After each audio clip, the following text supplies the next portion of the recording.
Hello and welcome into the Red Sox Roundtable here on CLNS Media. I am your host, Nick Qualia. First one I've done in a couple of weeks, going on vacation, and not throwing any shade, but there wasn't one done while I was gone. I don't know.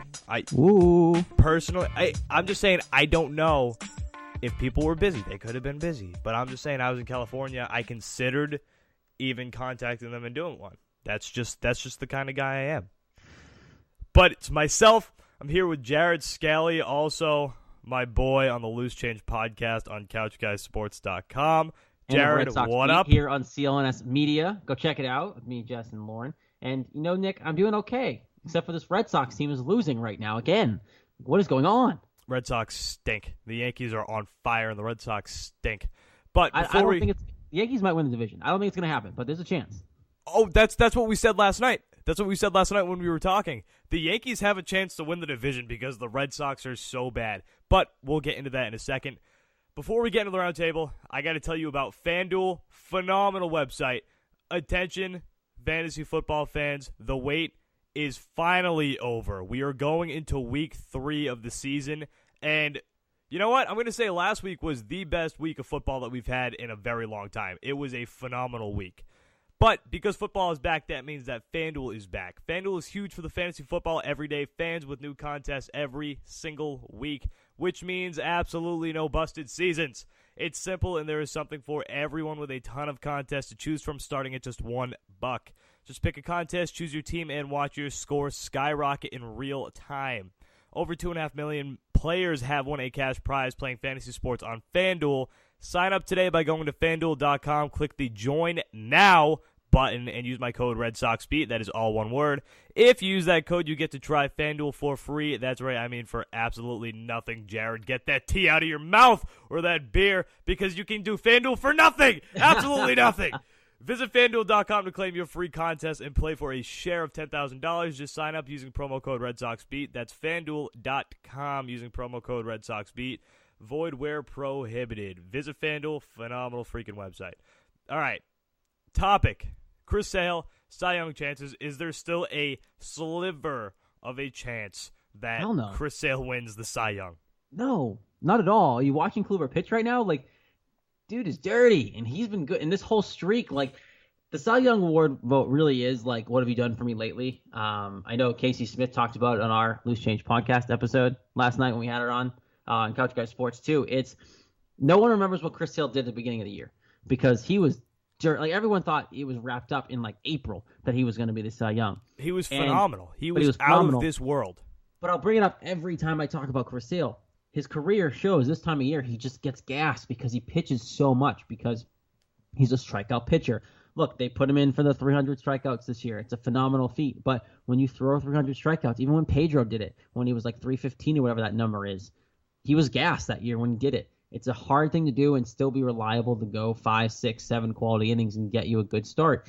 It's a problem, and now he's gassed, and that's why he's struggling. And Kluber has been phenomenal. And Kluber's going to win Cy Young at this point. Can't imagine why it wouldn't be anyone. It would be anyone but him. You know who this reminds me of? This reminds me of the 2007 Patriots undefeated in the Super Bowl with a gassed Tom Brady after breaking that record. With the most touchdown passes thrown. In that Super Bowl, he looked absolutely torched. And just looking back at Chris Sale's numbers, you're right. In the beginning of the year, if you asked me at the end of July if there was any chance that anybody had a shot at the Cy Young, I would have laughed in your face and called you a moron. Absolutely no shot. At the end, the month of July alone, Chris Sale had a 1.04 earned run average, and at the end of that month, he had an ERA of 2.37. I'm looking at his stats too, and literally between the beginning of the year and the end of June, he had 2 games he gave up 5 more runs, and it was a 5-run and a 6-run game. In the month of July, in 5 starts, he only gave up runs in 1 start. In one game, he gave up 4 runs. The rest of those games in July, he didn't give up a single run in the innings he pitched. Yeah, but with that, with his success came just such a high pitch count and such a high innings count. The innings count is the real problem. The guy has no meat on his bones. And he's an athlete. He's probably in good shape, and he's in great pitching shape. That's what dominant pitchers look like. Tall and lanky. Look at Randy Johnson. But He doesn't have enough meat on his bones and enough stamina to last all through the year. We saw it as soon as August hit. The moment August hit, his first game, August 1st, 7 earned runs against a team you might have to play in the playoffs, the Cleveland Indians. Oh. Then after that, 0, looked like himself again. Then there were 2 more games where he gave up 4 runs or 6 runs. And then the month of September, it's been on and off. 3 runs, 0 runs, 4 runs, 0 runs. 5 earned against Toronto. And here's one thing I did hear, I believe it was Tony Maz say, which I kind of will, I'll give Sale some slack on this. This whole month has been all division teams, okay? Yep. This is the 5th time for a lot of these teams that they're seeing him. So eventually they figured something out with him. But we also saw the graphic the other night. His slider is what kills pitchers. Like you said last night, it kills pitchers. But it's not biting like it was in the beginning of the year. And not to steal your thunder, I don't know if you were going to say this, but it's just like you said last night. Do you want to say it? Do you want to say it? I see you No, giving that go ahead. face. No, give it. Say it. Say it. Just say it. No. Just say Fine. it. I'm not sitting with you at the wedding anyway, so it's not like I can complain to you. No, you can't. Just say it.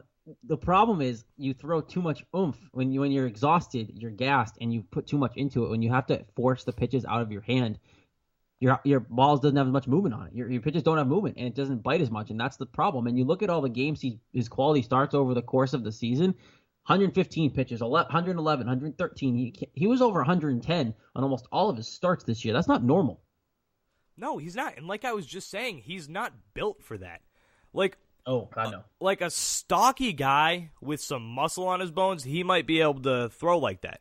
A guy like Corey Kluber, who actually has some meat on his bones, he might be able to throw like that. But Chris Sale, a tall, lanky bastard with him and David Price both, when they walk and they've got t-shirts on in spring training, you can see how scrawny their arms are.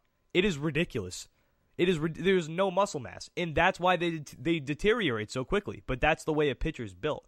You have to have some muscle, and plus, Chris Sale was relied on so much this season that, of course, his inning count's going to be high, and that's the problem. He was relied on so much to get this team out of crap. He pitched so many great games for this team that you can't be mad at him. He's gassed. That's what happens to human beings. And the problem too is we've talked about, people joked like, why would you have him start his last start in Houston, or at home against Houston, blah blah blah, rest him.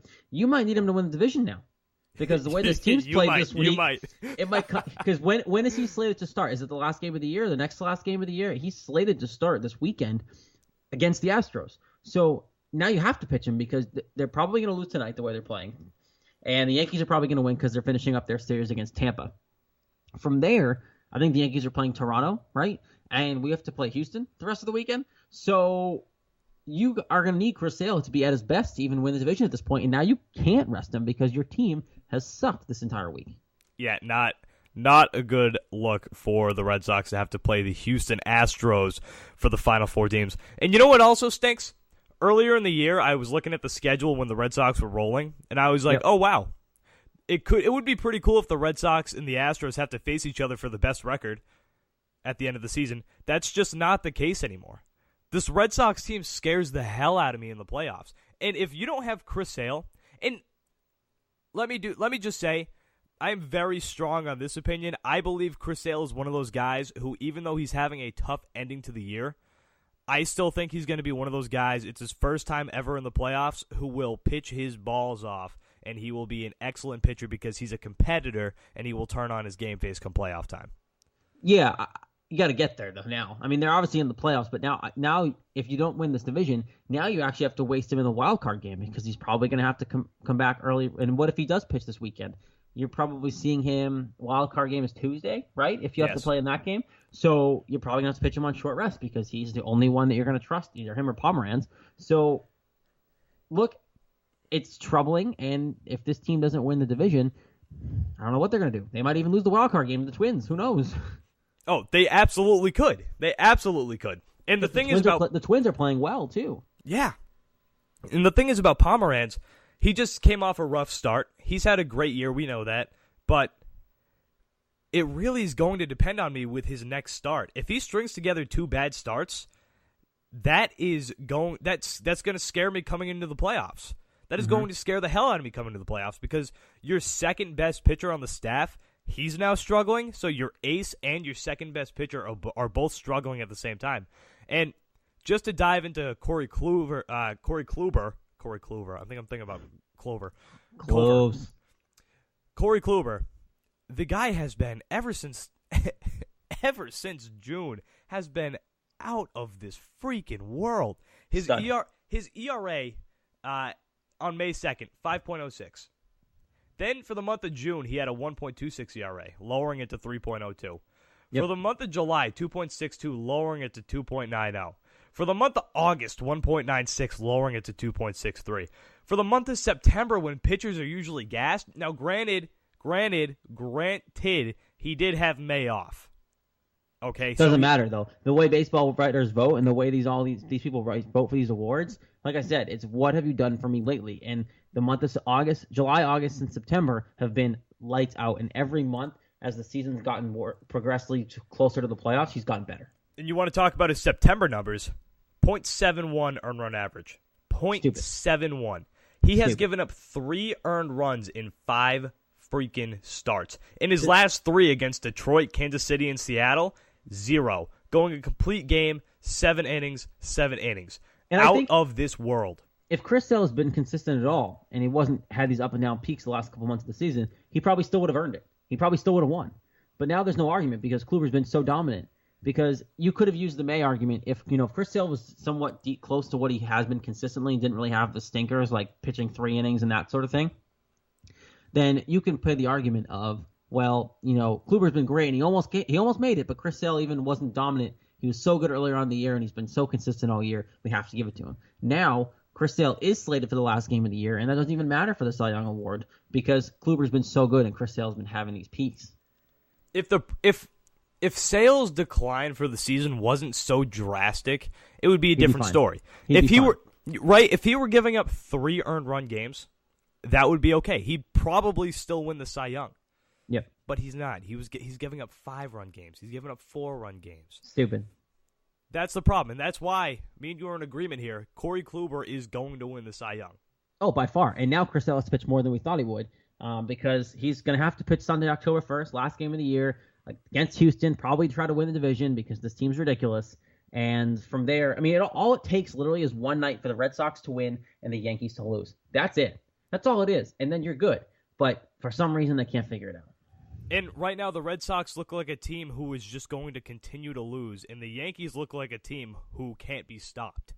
They're losing right now, though, which is good. They're losing right now 8-4 in the bottom of the 5th. So we'll see. Hopefully they lose tonight and all as well. But just keep a close eye on it because it's a lot closer than we thought it would. Jared, I'm telling you right now, I am pooping my pants. And all Red Sox Nation should be. Maybe I'll do that at Jess's wedding. Maybe I'll just poop my pants. Maybe I'll just do it. Next Saturday, folks, Thomas 2, I think is their hashtag or something. Thomas times 2. All right, Jared, my boy, thanks for coming on. I'm going to have to wave to you at the wedding from a different table, it sounds like. Wish we were sitting together. Jess, if you're listening, make this happen, baby. Make this happen.